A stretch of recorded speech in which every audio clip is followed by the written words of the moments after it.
Hello, everyone. My name is Tim, and I'm your host of the All Out Coach podcast, where I inspire you to maximize your potential, create other leaders, add energy, add excitement, add character to your life and to your business. Today, I have a special guest, Tom Singer, who's a bright leader, an incredible host, speaker, TEDx speaker as well, whom I recently got to know via LinkedIn. So, Tom, welcome to All Out Coach. How Hey, are you Tim, today? thank you so much for having me. I think you do a great job with this show. Thank you so much. And I enjoy your YouTube channel, your podcast as well, called Making Waves, by the way.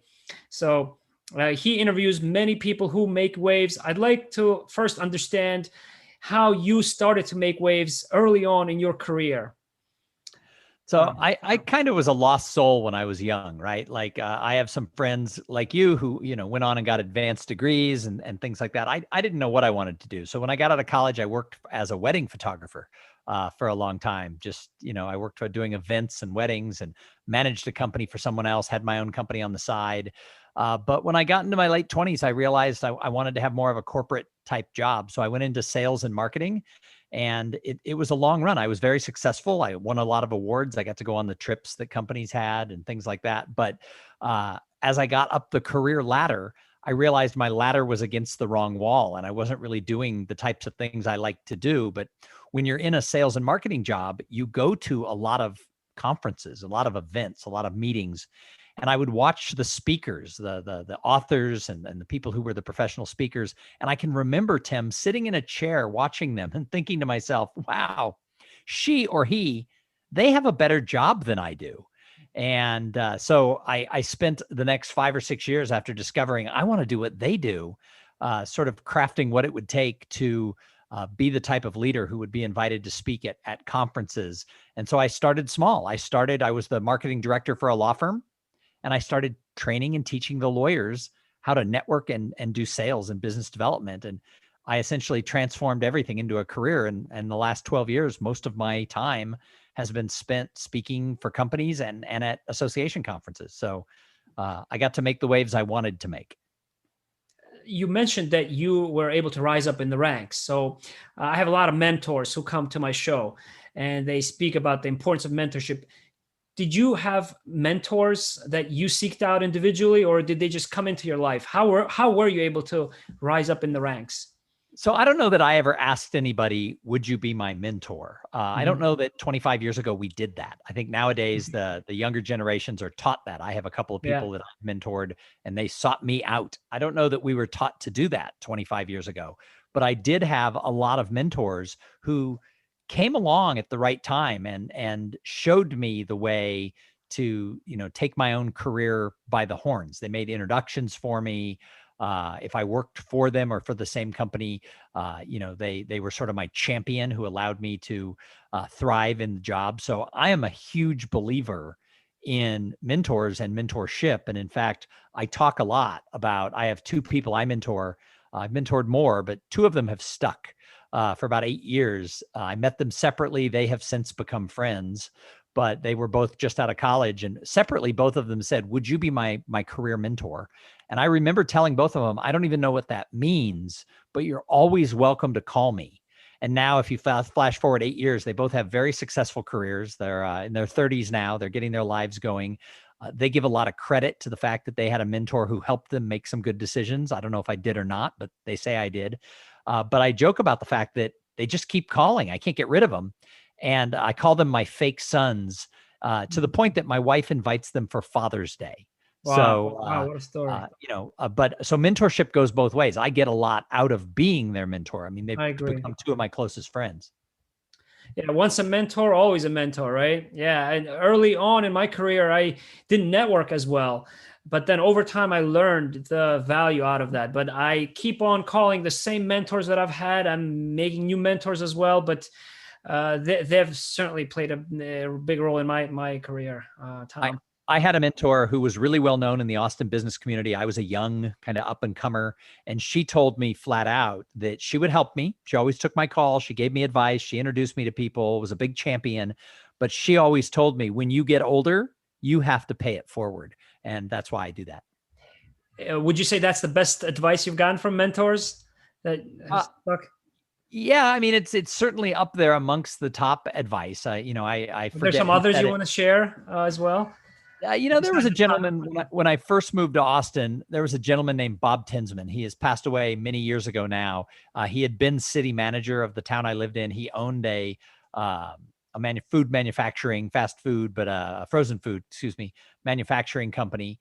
And he gave me a lot of good advice about how to be respectful of the people around you. Sometimes people, when they're young and aggressive, can not be respectful of sort of the senior people in a company.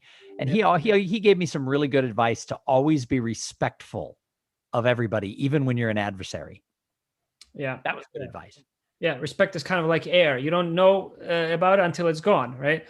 Yeah, and we seem to have less of that. I think we have the same amount of air, but we have a lot less respect, I think, right now. Yeah. Now, did you always see yourself as a speaker early on? How did you, pivot to becoming a speaker? Yeah, I mean, again, the world was different. I meet a lot of people who are 20 years old who tell me, I want to be a professional speaker. If you go back to the 80s, it wasn't even a thing. The National Speakers Association, barely existed 40 years ago. So it wasn't even an industry. So no, I didn't have any role models or anything. Speakers that I saw early in my youth were famous. They were best-selling authors. They were celebrities. They were sports celebrities. So I never thought about it early on, but I got a chance to speak at an event for a boss of mine who got called away. And he goes, "Oh, I have to give this presentation. Will you go give it?" And I was like 25 years old. And I went and gave the presentation, and it was horrible. And my boss told me, "Yeah, I heard it didn't go very well, but that's okay." He goes, "I sort of threw you out there without a net." He goes, "You have to join a Toastmasters club." And so about 28 years ago, I guess, like 1992, I joined a Toastmasters club, and it turned out I was good at it. And I got the opportunity to practice and learn how to be a speaker, how to get out there and use my voice and make it have, an impact and some power. And so I liked it. So then once I started to know that I was getting good at it, then I started to see some other people doing this. Then I wanted to do that, but I probably didn't think about it till I was 35 years old. I see. There's so many different qualities and talents and details that you have to think about if you are an aspiring speaker, other than the content and your knowledge, right? Like the vocal inflection. So, did you have separate coaches for all these different details? Let's say a vocal coach or. No, most of my training, I have to give credit to the Toastmasters organization. I was very active for a decade. When I was about 35 years old, I think it was 2002, I entered the contest at my club. Yeah. I had not yet thought about being a professional speaker, or if I had thought about it, I didn't think it was a real opportunity. And I ended up winning at the club. Then I won at the area. Then I won at the division. Then I went to the district. I ended up going to the semifinals. And I came in second at the Toastmasters World Championship of Public Speaking semifinals for Region 9 or whatever it was. There were 9 regions. I don't remember what region I was in. Yeah. But I did not go to the finals. But I was the runner-up to the guy who did, which meant I was in the top 18 people in the world that year who had entered that contest, and 20,000 people around the world had entered. And that's when I started to think, wow, I can do this. But the thing I started learning as I started studying it as an industry is speaking. It's not just about content. You could be the smartest person, man or woman in the room, and you could stink as a speaker. You can have great content, great theories, great concepts, and nobody wants to listen to you for an hour. Now, by the same token, you can have really soft and fluffy and useless content and be a really talented speaker, and people will listen to you, but you're not going to get rehired. So the trick is finding the happy medium between the two. You have to have actionable content that can change people's lives. And at the same time, you have to have that little X factor that they can't put something on, where when people are watching you, they lean in, that they enjoy being there. And if you can mirror those two sides of it, then you have the opportunity to make money as a speaker. And that's what I wanted to do. How did you get your first TEDx speaking gig? So I've only done one TEDx. Most people only ever get the chance, I guess, to do one. Some people have done multiple, but that's an interesting story because I wanted to do it. I was at one of the first TEDx's, like the first year they did it. There was a big one, high produced one in Austin, Texas, where I live.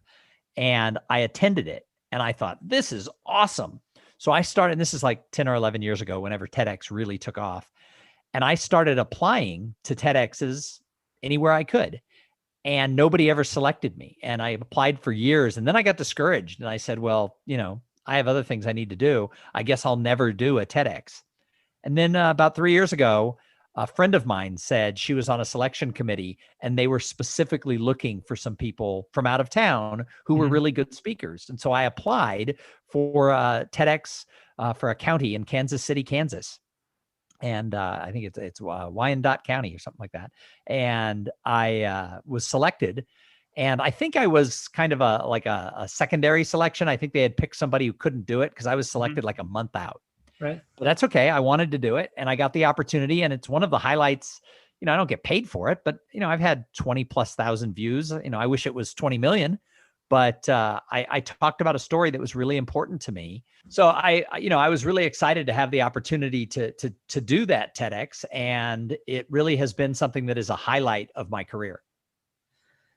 Yeah, TEDx videos are inspiring, and I think videos is one of the best ways to kind of energize people. I remember one company that didn't have a lot of resources, that was rather small, specialty that grew exponentially, was the largest GI company in the world, actually energized the teams with these TEDx videos. How do you find the source of the energy in the messages that you convey? I'm pretty enthusiastic about things that matter to me. So somebody asked me one time, as a speaker, could you speak on any topic? And I'm sure that I could get up, you could give me a topic, I could do some research, and within a couple of hours, I could give a speech that would be fine. But I don't think it would have that spark of energy from my soul. And so I stick to things I know. I talk about business development. I talk about potential. I've done a whole 2-year survey on the gap between potential and performance that I call the paradox of potential, because we think highly of potential, but without action, it really doesn't mean anything. Mm-hmm. And then I talk now a lot about this sort of, how do you make age 50 to 75 the best years of your life? Because I'm living that right now. So I try to stick to things that excite me. And if I'm excited about the topic, then I'm able to get up and give a high energy presentation. Growing up, I listened to many announcers and I would reenact how they would announce sports games because I found a lot of energy from sports, right? I was the only child and I found that entertaining. I would always find a reason to play a game with my, peers at the time. What role does sports play, if any, in your life? So I'm one of these people who was never athletic. My parents made me play Little League Baseball because they thought that was like a smart thing to have as parents, to have you play a team sport.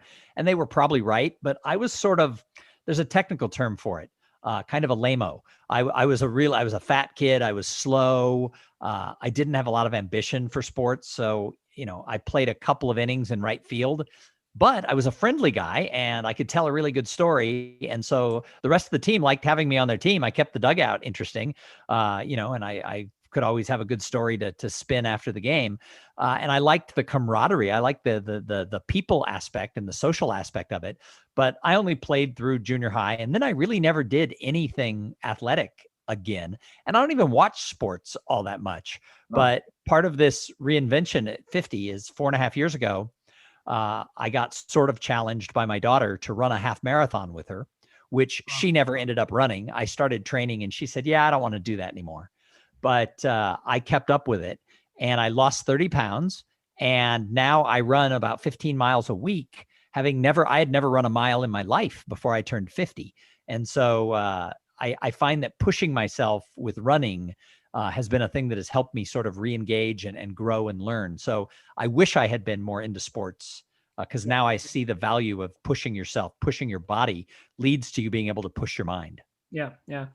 I was in charge of helping restructure a company culture initiative at one startup. And I was in this focus group, right, of very experienced individuals where I was talking about the importance of legacy and that purpose. And I got a lot of pushback from some of my great experienced colleagues who told me, well, legacy is something that's kind of in the past that you think about, after your career is over. And, legacy is one reason that I actually started this All Out Coach podcast as well.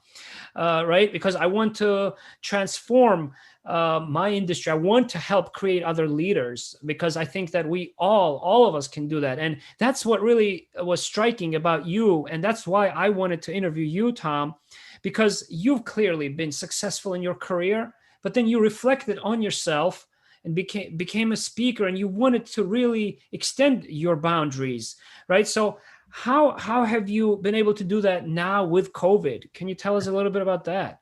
Well, I can. And before I do that, I want to touch on this word legacy. I think it has been sort of taken over. A lot of people think that leaving a legacy has to do Right. with money or awards. Right. Um, I have these two people I mentioned who I mentor, and I recently went on a camping trip with them, and we were sitting around and we were talking about finances. And I'm not independently wealthy. I don't have the rest of my life at 54 years old. I don't have my retirement all funded. I'm not broke, but I still have a long way to go. And I was talking to them, because I'm their mentor, about, starting younger and saving. And one of them looked at me and they said, "Yeah, but you're rich in life." And I said, "I'm not sure." I knew where they were going, but I said, "I don't know exactly what you mean." And he goes, "You are richer in life and relationships than most people that I know." And he goes, "The money will come or it won't." But, he goes, "I think legacy has to do with the people that you touch." And so I've really hung on to that the last few weeks, that there's something really powerful in that legacy is not about awards and money. Legacy is about the people you touch. So you bring up this whole world of COVID. I mean, that's kind of what's kicked me in the pants financially. Is, as a professional speaker, I speak at about 40 events a year as either the speaker or the master of ceremonies at like a large association conference, or I go into smaller companies and do training for like a law firm or a bank or a consulting firm. And it's all based, and has been for 11 years, on me being physically there. So I'm on planes. I'm gone about 100 nights a year, about 40 round trip flights. But here's the issue. It all came to a stop. I call March 13th the day my business died. And I don't look at that in necessarily the most horrible of terms, but it was pretty sad to watch, 35 events for the rest of the year just absolutely vanish. So, one of the things I've had to do is sort of reinvent myself yet again. I mean, I started this process when I turned 50, and I've grabbed onto this idea that I'm going to make age 50 to 75 the best years of my life. Well, my business stopped. I could sit in the corner and cry, Right. or I could say, what else could I do? So I've pivoted to doing some online training for companies who want their people to get more engaged, because so many people are isolated and lonely. And I've been teaching networking and connection skills for 15 years. So I'm taking those skills into, what can we do? How do we socially tighten while we have to socially distance?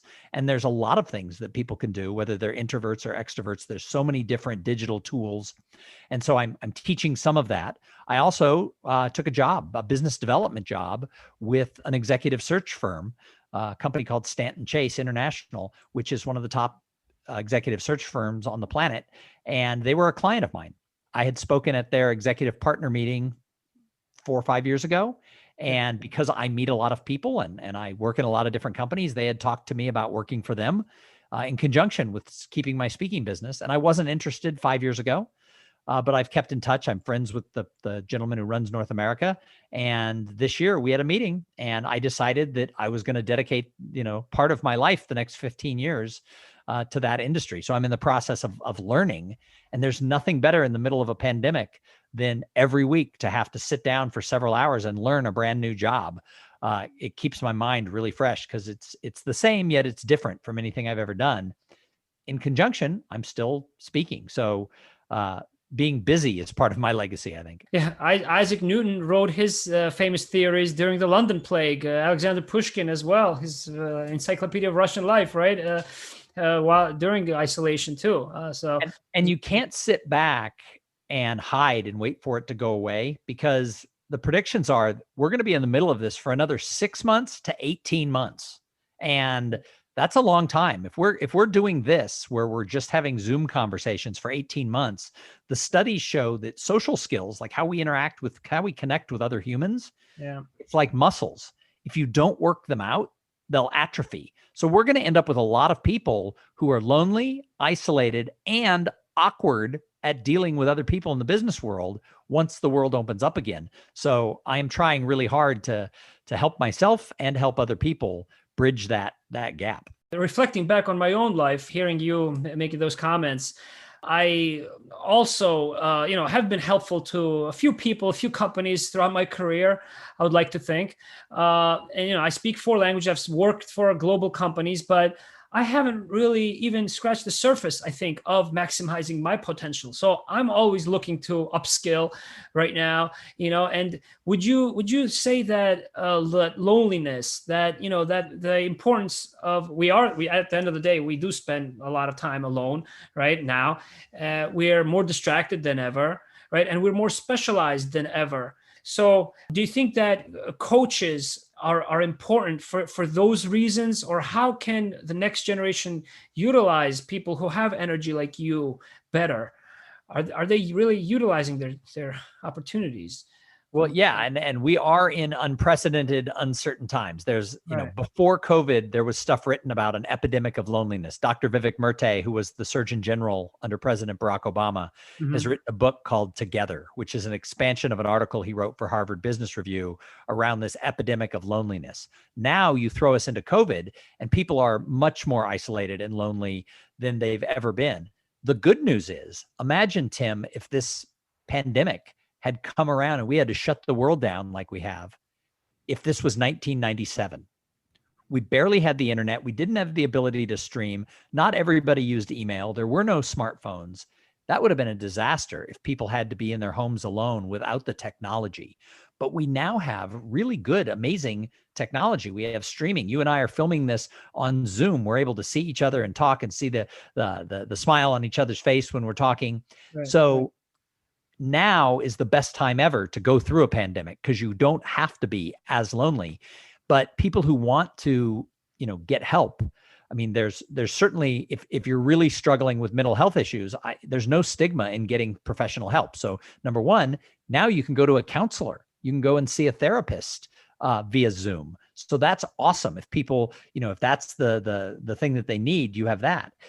If you just want to listen to a podcast or watch some inspiring videos, you could do that for months. I mean, there's so much inspiring videos and podcasts that exist out there.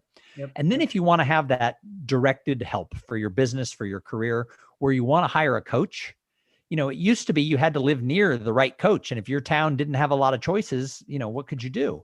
Now you can find people like you, people like me, an unlimited amount of people who can help you with whatever you need the coaching in. So if you need business development skills coaching, you can find that. If you need presentation skills coaching, if you work in a specific industry like pharmaceuticals, you can find people who coach executives like you do in that. I work a lot with attorneys who want to grow their practice. People can find that by Googling like business development coach for lawyers. Boom, you get a whole bunch of choices and you can pick one from there. So the good news is you don't have to be alone, even if you have to be alone. Yeah. You have a lot of experience in marketing and business development, yet a lot of the success depends on still a lot of that word of mouth and what you use, I think, in your tagline, which I would love you to for you to share with the audience.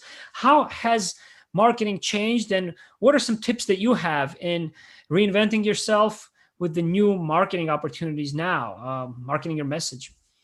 Well, I definitely think that marketing is different from the days that I was the marketing director for a law firm or a bank or a consulting firm. In the last 10 years, so many different things have changed sort of across the board, in this. But a lot of it really comes down to still people, right? When it comes down to it, people want to do business, whether it's a firm you hire or a product you buy, or if it's someone you're going to promote inside your company. People want to do business with people they know, they like, and they trust. Now, I realize that's a little bit of a cliche. People do business with people they know, like, and trust. But it's totally true, and it always has been true. The difference is the definition of the word know, K-N-O-W, has changed in the last decade because of mobile phones and social media. We now think we know everybody. People listen to my podcast. They go, "Oh, I know you." No, you know what I talk about on my podcast. You don't know, you don't know my, you don't know my thoughts and feelings. You know what I choose to talk about. Right. So when you follow someone on social media, you only know the side of them that they choose to put out there. It used to be we would get to know somebody through shared experiences, and it could take years. And Mhm. along the way, like and trust would come, or it wouldn't come, because you're not going to like or trust everybody. And that's okay. And by the way, not everybody's going to like and trust you. Now, I always joke, don't tell your mother, but it's true. Not everybody's going to like me, and that's totally fine. So the key to it is that you really, if you want to market yourself, you have to do it by personally letting people know you care. If people know that you're a person who's out there trying your best and that you care, they're going to be drawn to you, versus if they think, you're just somebody who's looking for likes, links, shares, and follows along the way. So Yeah. that's sort of my thought. That is such an important message for the next generation leaders, I think, to listen to. And can you also tell the listeners your tagline on LinkedIn, which I found quite I was wondering what you're talking about. Yeah. So I call myself the human connection catalyst, Yeah. because that's what I've been teaching for 15 years is, I don't like the term networking, because a lot of people have negative connotations about it. The word itself, if you look up the definition of the word networking in a business context, it is the creation of long-term and mutually beneficial relationships between two or more people, where everybody finds success because of the relationships. So there's nothing negative about that. Who wouldn't want long-term and mutually beneficial relationships? But the definition has been messed with, and people think of networking, they think of horrible, cheap wine, stale cheese, and people standing around at a Chamber of Commerce function shoving business cards at everybody. I don't know anybody who shoves business cards at everybody, but that's what they think happens at a networking event. So we've been messed up of what it means to network. So I try to use the word human connection, because when we have real human connections, that's where opportunities come from. Because here's the thing, all opportunities in our lives, all of them, come from people. I mean, you're sitting in a chair right now. I'm sure it's a fine chair, but that chair is not going to refer you a piece of business. However, the people who you're connected with through personal interactions and through your involvement with LinkedIn and other things like that, some of those people you can develop relationships with, and they're going to refer people to listen to your podcast. They're going to refer people to hire you to coach them, etc. Same thing for me. Almost all of my business as a speaker or as a person who works in executive search, every single opportunity I have in either one of those businesses comes from referrals. It's very rare that someone Googles keynote speaker or virtual master of ceremonies and finds me, right? I mean, I'm there, but I'm not coming up number one. So I'm not getting rando people hiring me. Same thing is true with my executive search world. Companies aren't saying, let's Google executive search person. Instead, they're like, wow, we have to hire a CFO who knows somebody who can help us. And they get referrals, and then they talk to two or three people. So it's that human connection that leads to the referral. And that's where the opportunities come from. Yeah, thank you so much for clarifying that, Tom. I'll be honest with you. I've never been that great at networking. I'm improving a little bit now, right? I'm learning through LinkedIn. But if I trace back any success I've had in my career, I can probably stitch those moments of those mentors I've had in terms of the quality, but not the quantity of the mentors or relationships that I've been able to form. And that's what I try to focus on right now, right? One meaningful relationship at a time. That's what my tagline is: adding energy, excitement, and character, one meaningful relationship at a time. And what I want to tell you also is that that number of followers also is not something that really concerns me. But to some people, I think networking that you mentioned, is not really related to respect, right? It's related to quantity, and that's why people have those negative connotations, like you mentioned. So I've known people who can butt into your conversation, just come in because they want to meet that person that you're talking to, right? And they just take that person away, and I've never been one of those people, but I think we all know those kinds of networkers, right? Hyper networkers, or whatever you want to call them. They're few and far between, though. They get a lot of press. I know a person who always talks about, the horrible networkers and all this. And then I go to events, and, there's not that many of the horrible networkers. More often you have people who are too shy and not aggressive enough. It's rare that you have people that are too aggressive. Oftentimes you have people who you need to pull into the conversation, not somebody who comes in and tries to take it over. So as far as like the social media numbers, I don't care if you have millions of followers or 19 followers. If those 19 are giving you lots of leads and you're making money, then it doesn't matter. I recently had a consultant who wanted me to hire them, and he kept telling me, and this was back in March, since December, I've added 5,000 people to my LinkedIn. Well, I didn't care, but he kept saying it. And so I went and I looked at his LinkedIn, and when he had a post, he had almost no likes and no comments. So the fact that he had followers meant nothing because nobody was engaged with what he was saying. So when people tell you, oh, I have so many connections on social media, you have to then go look at the next level and see if they actually have conversation. Because networking, whether it's online or in person, it's about a give and take. It's not about a broadcast. Yeah. In terms of reinventing ourselves, I want to ask you about how, what advice you give to the next generation leaders, in terms of how to be self-driven, just like you have been in your career, right? What is some advice you would give? So one of the things that really changed my life over the last 4 or 5 years has been sort of a mantra that I've adopted, and that is try new things. What I have found is that it's really easy for people, myself included, to get into routines and to just assume the way you do things is the right way to do things. And so if you live by a mantra of trying new things, it by definition will open up new doors for you. You don't have to like everything that you try. And so I try new ways of sort of organizing my business. I try new ways to get my inbox to zero. I'm horrible at it, but I try. I keep reading things and trying new ways to organize my tech. I try new things in my social life, right? I'm scared of heights. So one of the first things I did 5 years ago is I went and jumped off of a high building at a thing you pay like $100 to get to leap off the Stratosphere Hotel in Las Vegas. And I will tell you, for a person who's very scared of heights, it was scary, but I did it. And I was super proud of myself because it was against anything I would have done 3 years earlier. And then a couple of years later, we were in Las Vegas again, and my daughter and her fiance were with us. And she said to her fiance, my dad did that thing, and pointed up at the big 108-story jump. And I said, do you want to do it? And he said, well, it's kind of expensive. And I said, let it be my Christmas present to you, because there's nothing you want to do more to the guy who just got engaged to your daughter than throw him off a 108-story building. So that's not true. He's a great guy. I love him. But I said, why don't you do it? I'll pay for it. And my wife said to me, well, you have to do it with him. And I'm like, I've done it. I did it 3 years ago. Why would I do that? And so I did it again.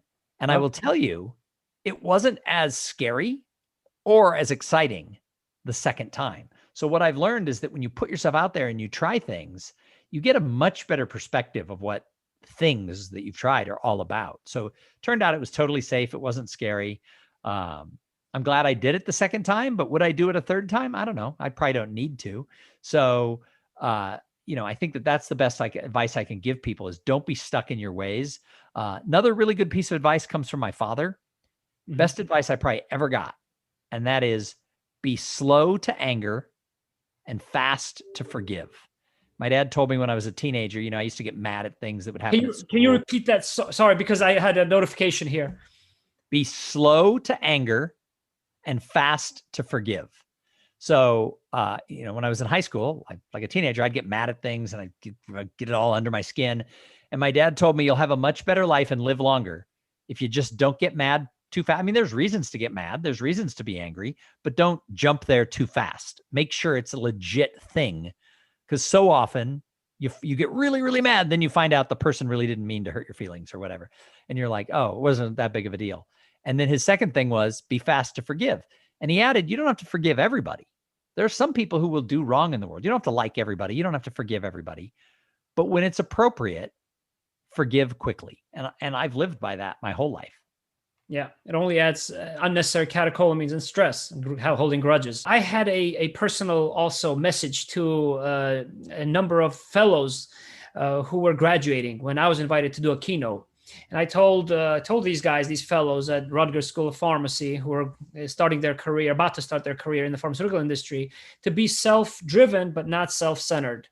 And, I got one question during the chat from one of the fellows who asked me, well, how do you feel that what you're doing with your all-out coach really means to your children in terms of legacy? And I responded to them that I actually get my daughter to listen into some of the videos that I do on YouTube and All Out Coach. You mentioned your children, your family, and I think it's an important way for them to kind of be involved in some of these lessons early on. I often say that if leadership lessons were mandatory or were required as early as childhood, that then leadership would not be such a foreign language as adults.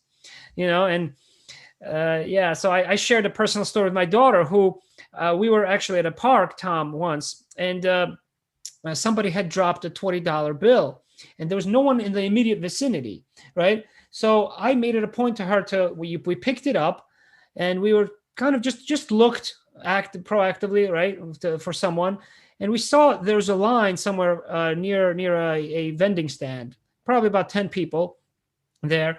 And I made it a point to kind of just ask, oh, did anybody lose any money, right? So there's one guy who said, oh, is it $100 bill? And and he was kind of he was kind of joking about it, right? So I knew right then and there that wasn't the owner of that $20 bill, which was torn, by the way. Then there was another lady who was kind of shuffling around in her bag, and she's like, "Was it torn?" I said, "Yes, it was," and I gave it to her. But what really, stood out to me was the comment that my daughter made later, because she said, "Daddy, it's that paid forward video, right? When you try to help people." Right? That's what you try to help it with, that you do on All Out Coach. So to me, that's like that legacy that we're talking about, that you're focusing on, that I'm focusing on, regardless of our age, our background, our status. And it is true that when you give those advice, your kids do listen. At the time, they roll their eyes when you make them watch a video or something like that. But I've seen it. I have adult children now, and I've seen it. They'll do things that they picked up on because of things that my wife or I did or taught them. And it's like, oh, they were listening after all. Who knew? Yeah, you discover that later. Yeah. Just a few questions that I want to end with. One is, what are some of the most memorable presentations that you have delivered? And what was what did they contain? If you get into a little bit of detail for those who are aspiring speakers who want to transition themselves and want to try themselves out as speakers. So I guess the first one I have to talk about is my TEDx talk again. And that is, I talked about what I called the art of giving small. And the message was all about how you don't have to be rich or come from a family who has your name on the wall of a hospital in order to support a charity. And my youngest daughter, who is now a freshman at a prestigious university, she's very smart and has grown up very well. She was born with a medical condition where the bones in her skull were fused together, and she had to have the entire top of her skull removed when she was 6 months old. So it was a really horrible thing to go through. But my wife and I started a giving program. And every time I give a speech, we just give a little bit of money to Children's Hospital where she was operated on. And so the chance to tell that story, it wasn't something I had made I wasn't a secret, but it wasn't something I'd made a big splash with. To tell that story was a speech that stands out in my career of speaking. Another one was the first time I was ever paid to speak. And this was probably 15 years ago. And somebody I knew, they were looking for someone to do some training at a law firm. And it was before I had even worked at a law firm. This was, about that time.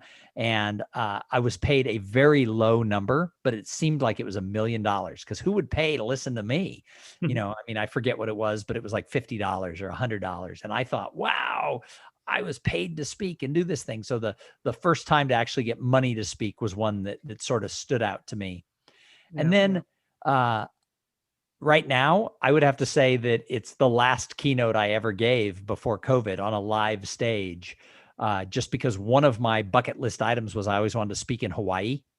Mm-hmm. And there was a manufacturing association that brought me with them to Honolulu to their conference. And it was a great group of people. The people were super nice. I got up and did a talk on sort of leadership and potential inside companies.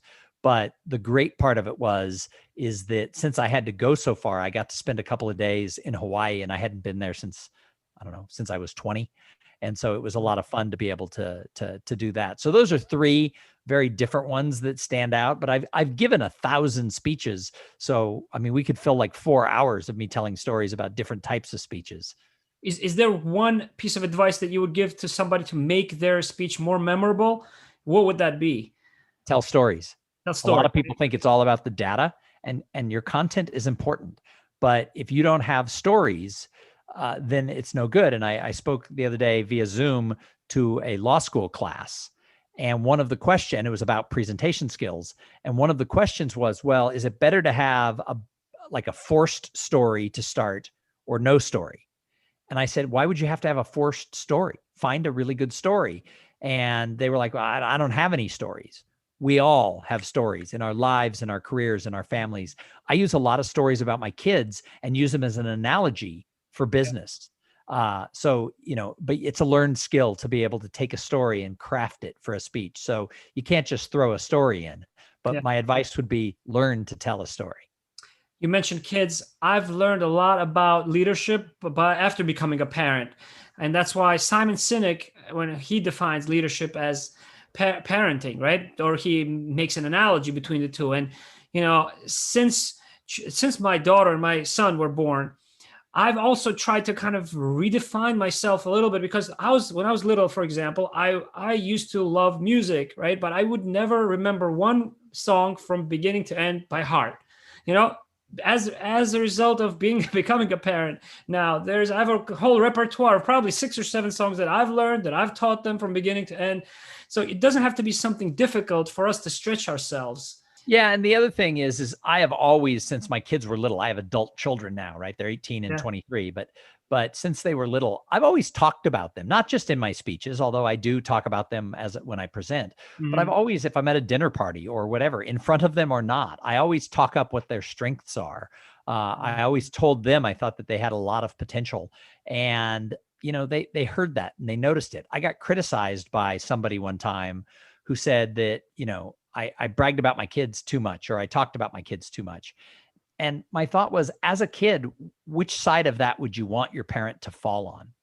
The parent who didn't speak of you, or the parent who bragged on you too much? And, I stand by the fact that I don't think you can say enough good things about your kids because they're listening. Who are some other speakers that you'd like to recognize and that inspire you? The list, I've been so fortunate that so many of the people who were my idols in the speaking industry, I've had an opportunity to meet. I've been very active member for 11 years in the National Speakers Association, and many greats have come through that organization. My idol, long before I was a professional speaker, was a gentleman named Harvey Mackay. In the 1990s, he was one of the most prolific authors and speakers out there. I wrote a book. His most famous book was probably How to Swim with the Sharks Without Being Eaten Alive. He took me under his wing when I first wanted to be a speaker. I wrote him a letter, and he called me. This is before the internet. I couldn't email him. And he gave me advice. And I had the opportunity like 4 years ago to interview him for Speaker Magazine. They had asked some up and coming speakers to interview their idols, and I grabbed Harvey Mackay as mine. And so I got to spend some time with him. So, he's one, I couldn't talk about the speaking business without tipping my hat to Harvey Mackay. But I'll just name 3 people who your audience would have never heard of. And they're 3 of my peers who are friends of mine. And they're 3 very different topics. But the reason I think of them is you brought up Simon Sinek. Yep. So Simon Sinek talks a lot about the why. So my friend Jerry O'Brien talks about the because. And so he's basically taken the idea of knowing your why even farther. And Jerry is writing a book right now about knowing your because the why is nice, but if they don't know the purpose behind it, if they don't know the because, it's hard to go the whole distance. And he has an amazing career speaking in a lot of different corporate type industries with the power of because talk that he does. So he is one. Another one is a woman named Jessica Pettit, Pettitt. She has far too many T's in her name. And she is one of the leading speakers on diversity and inclusion. And she's been doing it for 20 years. And before that was an important topic that now, of course, is something that every company wants and needs. She's been, banging that drum, if you will, to get people to rally around the cause of just inclusivity. And she is phenomenal. And she's really funny. She used to do stand-up comedy, so she's really funny. And in these really weird times of politics, companies hire her to speak like the week after the election, just whoever wins, let's bring it back down. She's very good at dealing with difficult conversations. And then the third one is a woman who, her name is Eliz, like Elizabeth, but just Eliz Green, Greene. And she speaks on how to deal with stress and uncertainty. And boy, in our current times, she's become a really popular speaker virtually because stress and uncertainty You got to stress proof your whole career if you want to get through what's going on with COVID. And she and I host a video podcast together called The Webinar Talk Show. And it lives on Facebook at Webinar Talk Show and then at webinartalkshow.com. But she and I host it, and it's an interview style webinar. Instead of a talking head over PowerPoint, we get experts to come on video and we chat with them about their knowledge. And so those three speakers are just three of the most dynamic speakers I've ever met. Thank you, Tom, so much for inspiring us all, I think, to reinvent ourselves, to pivot, to find more strengths within ourselves than we were ever aware of in the future. I think you've done that in this short time that we've had. How can people contact you, and where? Please tell our audience who's going to listen. So you can find everything about me pretty much at thomsinger.com. That's THOMSINGER.com. And then my main podcast is called Making Waves at Sea Level. And that's C as in like C-suite, CEO, CFO, CIO. You can find Making Waves at Sea Level on Apple Podcasts, Spotify, kind of everywhere you get your podcast love. Is there an email that you'd like to share? Yeah, just Tom@thomsinger.com. Don't forget the H. So don't forget the H, guys. THOM@thomsinger.com, right? Yep, that's it. Yep. All right. Thank you, Tom, so much. Have a great day. Thanks, Tim. Thank you.